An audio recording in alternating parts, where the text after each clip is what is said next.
Hey guys, it's me again. So I just want to kind of first of all explain kind of why the channel was dead for the last while. It coming into winter, there's not a huge amount to do with the bees, and then I kind of undertook a project, which was the complete redesign of this whole garden. I'm looking to turn this kind of into somewhat of a wildlife kind of sanctuary, as well as producing as much food as possible organically. So what I'll start you off is I'm going to show you the first part, which is this area here. Still quite a bit of rubble in that area, and that will eventually be turned into a whole quail and pheasant pen, but I have to put pigs and stuff in there first to level it all out. Then from here we go on to our first raised bed. We have a total so far of 5 raised beds, and in this one here we have, it's currently the only one that's properly planted because I've literally just put these in a few weeks ago, but I have some broccoli, cabbage, cauliflower, I've standard garlic, and then I've single clove garlic and a couple of potatoes, but not too many of them because I don't want to overcrowd it. But yeah, so from there we go on our first raised bed and then our second one over here. The second one currently just has willow. I'm just starting them off, getting them going, because I'm going to convert this whole wall of trees here. I'm going to rip them out and put a willow wall. So I'll put the willow wall the far side, let it grow up, make the wall, then cut them. Then from there, excuse the birds, they're just going mad for some reason. These are all of our crows up there. Then we have our third raised bed. In here I have comfrey at the moment. I'm using this as a fertilizer, so I'm growing this, I'm cutting it, I'm putting it into my water storage tanks over there, and then I use that then to feed the garden during the spring and summer. Then over here we have, as I say guys, this is still a construction site, so don't judge it yet, and it's winter so it looks really bad. But yeah, over here we have all of our berries coming up, so we've 8 or 9 different types of berries in there. And then most importantly we have this lad here. You might look at it and just go an old stump with a nice little raspberry growing out of it, but what I'm actually growing this for is this whole stump is impregnated with turkey tail, and I mean it is flowing out of it. It's all in the little crevices, you can see it barely just in there.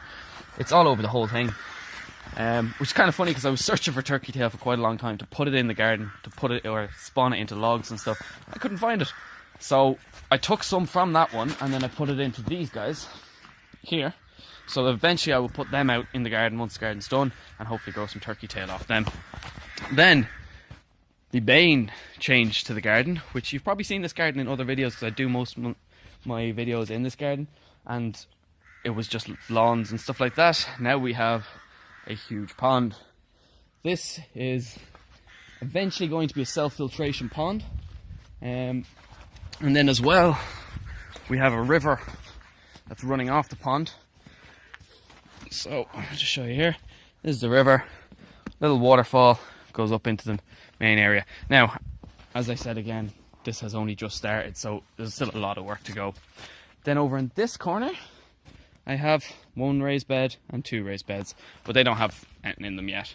But yeah, then all other kind of areas, all this area, all this area, and all this area over here. There we go. And that's all going to go into either veg or wildflowers, and then a small patch of lawn. And then the final thing over here is, let me get up here, is just here, as I say, still a construction site, so give me a minute. But this here is going to go into a fire pit, and then we're going to have channels coming off that are going to extend all the way out to here, which will be air vents, and then we'll have blockage parts for them that's actually going to turn them into an oven then. So we'll be able to cook and stuff out there. But yeah, the main thing I suppose is the pond. It still has to be cut off and everything, and it's taking quite a while to move all those stones. Shout out to my friend Connor there, he gave me a hand lifting all them, and he did some really, really cool, what is it they call it, aquascaping or something? I don't know, but it looks really nice. And I'll just turn it on there for a second, give you a look. I just turned it off because I was doing a few little bit jobs to the stone and stuff, sealing a couple of them, but they should be dry now. So I'll give that a minute to run through. The whole plan with the pond is it's not going to have a filter. I did build a filter, but this is only going to last about a year or two. The pond is going to be a self-filtration pond. So what I mean by that is the water comes in there, and the water will be sucked out over here.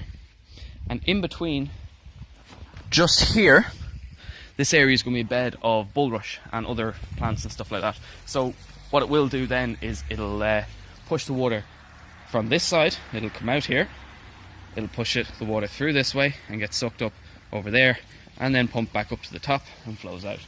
So I obviously need to give it a year or two before the bulrushes grow and stuff like that. But yeah, look, just a little look at the waterfall that I like to say Connor helped me build, but he pretty much built it, so I can't really take credit for it. But yeah, it's looking well. It's going to be a huge area for the bees, because one of the things I struggled with was I don't have a huge amount of water sources, so I was always putting out trays and stuff for the bees, because they do need a lot of water, converting the fructose and all that into the honey. So this will then solve all those issues. Every one of those stones the bees can land on, they can take water from it, and it's only, if you look at this rhododendron here, which will be coming out because I don't like rhododendron, they've no real purpose, but there you go, you can see one of the hives and the other one's beside it. So they're not far from each other, it'll be close enough water source for them.